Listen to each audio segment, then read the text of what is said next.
Fala pessoal do sétimo ano, tudo bem com vocês? Espero que sim. Estamos aqui para mais uma videoaula e primeiramente eu quero agradecer a todos vocês, todos os inscritos que são alunos, não alunos, porque chegamos à histórica marca de 100 inscritos. Sim, pessoal, conseguimos essa grande façanha nesse canal que está disposto a contar história, que está disposto a produzir aulas interessantes para vocês passarem, superarem esse tempo da pandemia, todos nós juntos, unidos e vencendo o coronavírus. E conseguimos esta marca. Não era a pretensão do professor aqui, mas isso só mostra que de alguma maneira nós estamos conseguindo fazer muito bem esse trabalho. Muito obrigado a todos vocês por esse carinho, esse incentivo. Valeu, galera! Agora, sem mais delongas, vamos à aula de hoje. Idade Moderna, a base teórica absolutista e o mercantilismo. Pois é, pessoal, hoje nós vamos terminar de ver de que maneira se formou, os estados modernos no sentido teórico. Quais são as bases teóricas que foram utilizadas para a formação desses estados modernos que se tornaram também monarquias absolutistas. E o mercantilismo, que é o modo de produção que ocorre dentro da Idade Moderna.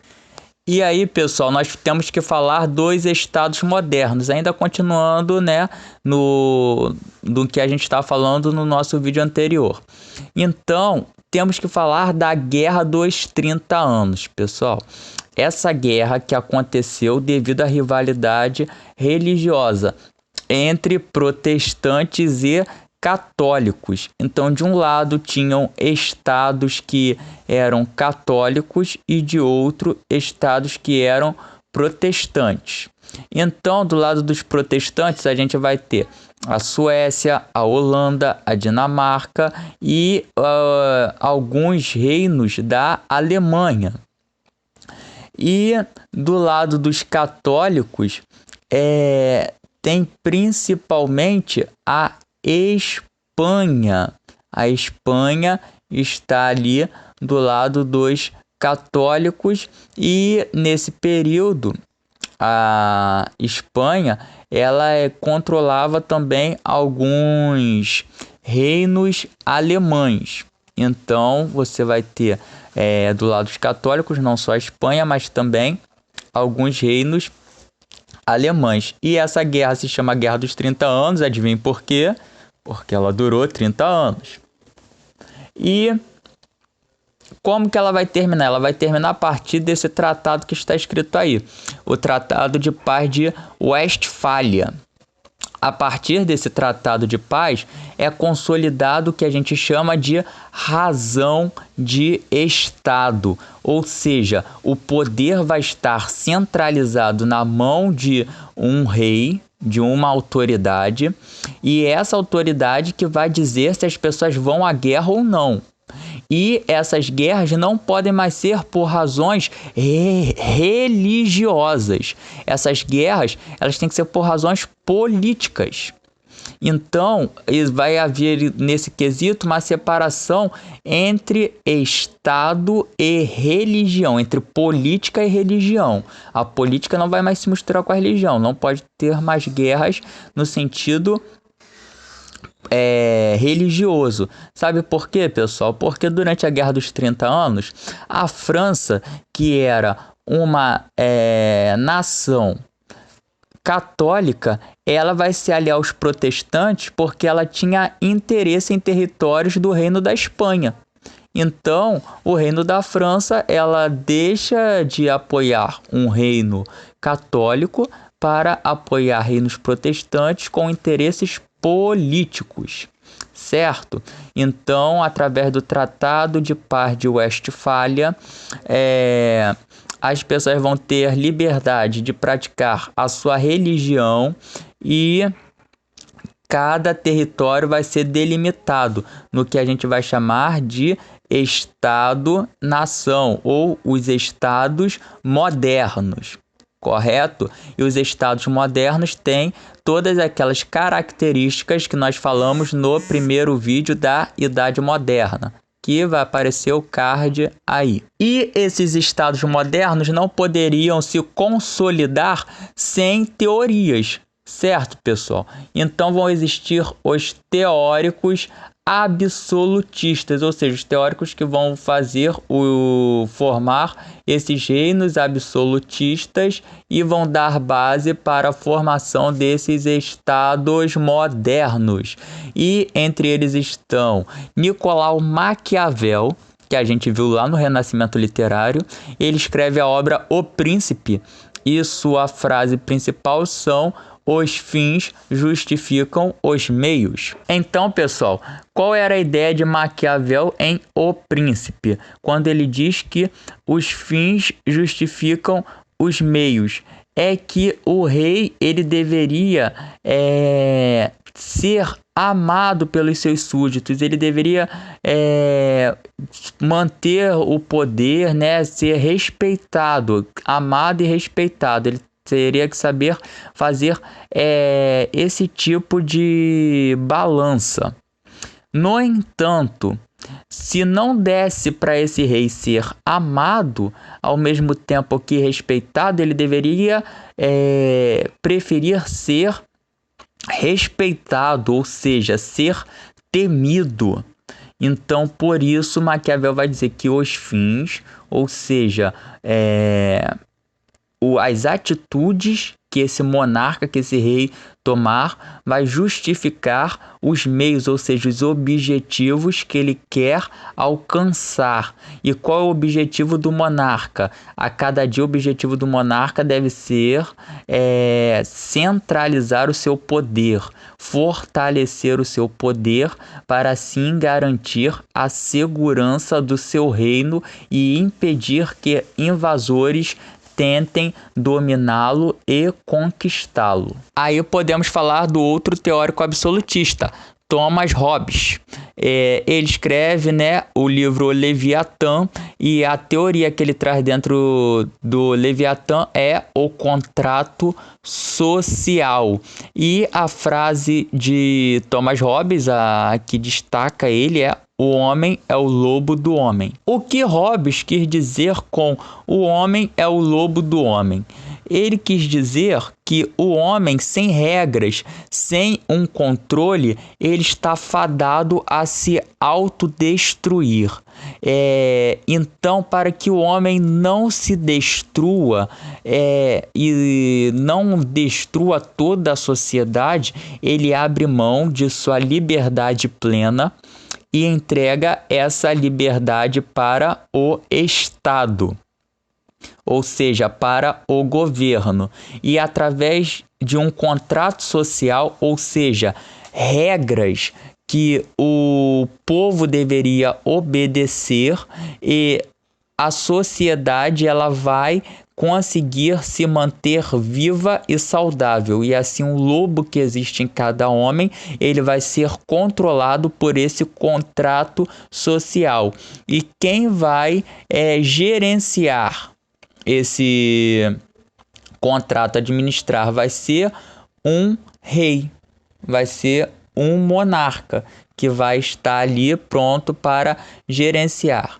Então, através do contrato social também vão se ter os direitos e os deveres. O rei vai ter os seus direitos e os seus deveres, e a população também vai ter os seus direitos e os seus deveres. E esses direitos e deveres estabelecidos dentro do contrato social, eles têm que ser respeitados para que a sociedade viva harmonicamente. Aí nós podemos falar também de Jacques Bossuet.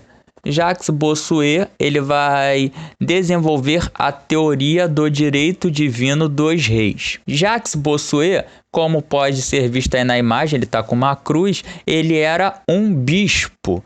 Ele era um bispo da Igreja Católica, ele era francês e Jacques Bossuet vai se basear na Bíblia para escrever a teoria do direito divino dos reis. E dentro da teoria do direito divino dos reis, ele vai dizer que o rei é o representante de Deus na terra, ou seja, o rei é a voz de Deus. E por ele ser a voz de Deus, o rei ele é uma pessoa intocável. Ou seja, ele não pode ser tocado, o seu poder, a sua fala não pode ser contestada.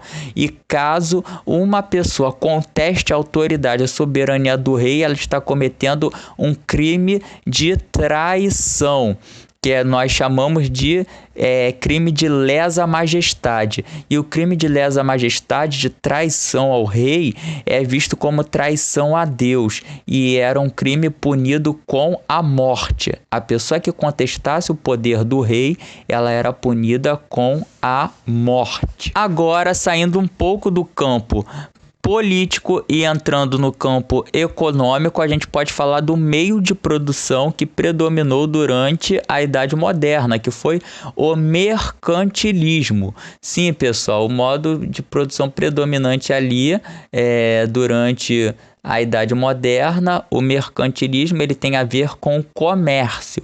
É quando as pessoas vão começar a dar ênfase, né, ao comércio, a busca do lucro.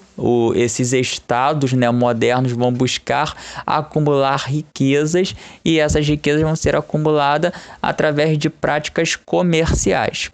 E nós podemos ver que as características dessas práticas mercantilistas são algumas que estão escritas aí. A balança comercial favorável, o metalismo, o protecionismo, que também pode ser chamado de incentivo à produção manufatureira, e o exclusivo colonial. Vou explicar cada uma delas para vocês. A balança comercial favorável, pessoal, é a tendência dos estados modernos de acumularem riquezas, ou seja, deles manterem a sua economia sempre com saldo positivo. E de que maneira esses reis vão tentar manter a sua economia com saldo positivo? Eles vão favorecer mais as exportações, ou seja, eles vão tentar vender mais produtos do que comprar. Então, eles vão favorecer as exportações e diminuir as importações. Então, como eu disse, esses estados modernos eles vão produzir manufaturas dentro de seu território, ou seja, produtos. Vamos dar um exemplo aqui. Vamos dar o exemplo da França, vão produzir artigos de luxo, vão produzir cadeiras, mesas de luxo. E eles vão vender essas cadeiras, essas mesas de luxo para a Inglaterra, para Portugal, para a Espanha, mas com valor alto, para que quando eles comprarem, por exemplo, laranja da Espanha, a laranja tenha um preço menor do que os produtos que a França vendeu. Se a laranja que a França comprou da Espanha tem um preço menor do que as cadeiras e as mesas que a França vendeu para a Espanha, quer dizer que a França ela está com lucro, ela lucrou, ou seja, a balança comercial da França ela foi favorável, ela está com saldo positivo. E a balança comercial da Espanha, que comprou um produto da França com preço caro e vendeu suas laranjas com preço mais baixo, ela está com saldo negativo. ela vai ficar com saldo negativo. Por quê? Porque o produto que ela comprou foi mais caro, ela importou um produto mais caro do que exportou, ou seja, vendeu seus produtos com preço bem mais abaixo, bem mais barato. Então, isso fez com que ela ficasse com um saldo negativo. Já o metalismo, ele é bem mais fácil, pessoal. O metalismo é a tendência desses estados modernos em acumularem ouro e prata. Vai ser a tendência desses estados modernos em acumularem riquezas, ouro e prata. E quem vai ser mestre nessa questão vai ser a Espanha. Porque quando a Espanha ela coloniza alguns territórios do continente americano, ela encontra rapidamente ouro e prata. E quando os espanhóis encontram ouro e prata na América, eles levam esse ouro e essa prata para a Espanha. Levam esse ouro e essa prata em seus navios para a Espanha. Ou seja, a Espanha conseguiu acumular ouro e prata com mais facilidade do que outros estados modernos. Agora, pessoal, o protecionismo e o incentivo à produção manufatureira, ela na verdade vai ser quando os estados modernos eles vão tentar proteger os seus produtos. E de que maneira eles protegem esses produtos? Eles vão começar a taxar, ou seja, vão cobrar altos impostos sobre os produtos estrangeiros e vão fazer com que os produtos que são produzidos dentro do seu território tenham um valor mais baixo. Isso vão fazer com que a sua população compre mais os seus produtos e façam com que os seus comerciantes lucrem mais, os seus burgueses lucrem mais do que os burgueses estrangeiros. Então, a Inglaterra ela foi mestre nisso, pessoal. Ela taxava os produtos comerciais importados, colocavam altos preços nos produtos importados com impostos altíssimos e fazia com que os produtos produzidos na Inglaterra, as botas produzidas na Inglaterra, as roupas produzidas na Inglaterra, as mesas, entendeu?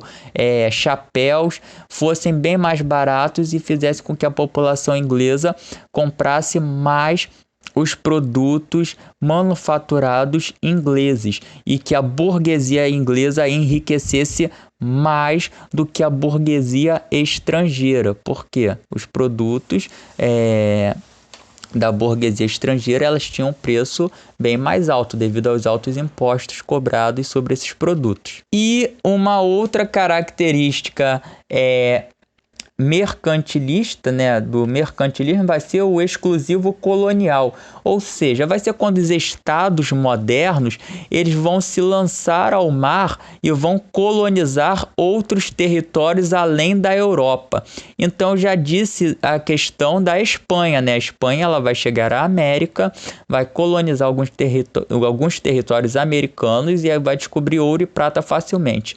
Então, além do metalismo, a Espanha ela conseguiu produzir o exclusivo colonial. E, além da Espanha, outros estados modernos que vão se lançar ao mar vão ser Portugal. Portugal também vai colonizar grande parte do mundo, vai colonizar territórios no continente africano, no continente asiático e no continente americano. Depois de Espanha e Portugal, aí sim vão vir Inglaterra, França, Holanda, entendeu? Outros estados vão se lançar ao mar e vão conquistar colônias. Mas inicialmente Espanha e Portugal.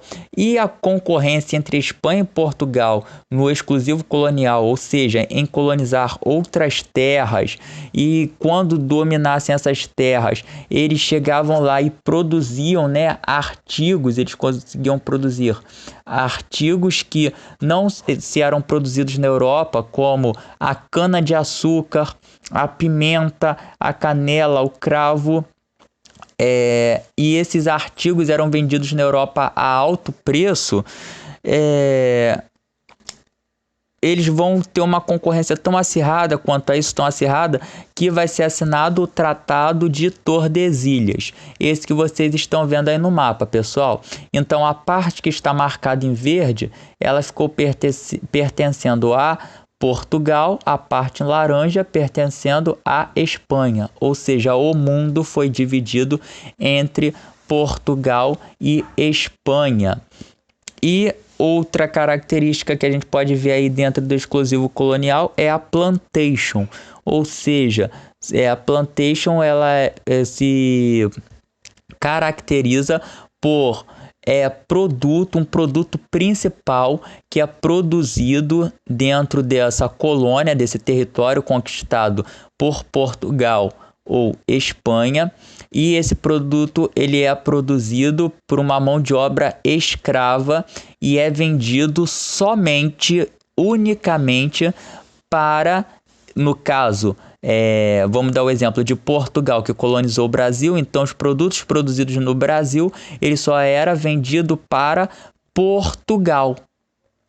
Então, o Brasil era colônia e Portugal era o que a gente chama de metrópole, a dona. Assim como a Espanha, ela era metrópole do território americano ali, do México, do Peru, da Argentina, entendeu? De boa parte do território americano. Então, pessoal, a nossa aula de hoje é essa. Valeu, fiquem com Deus, abraço, tchau, tchau.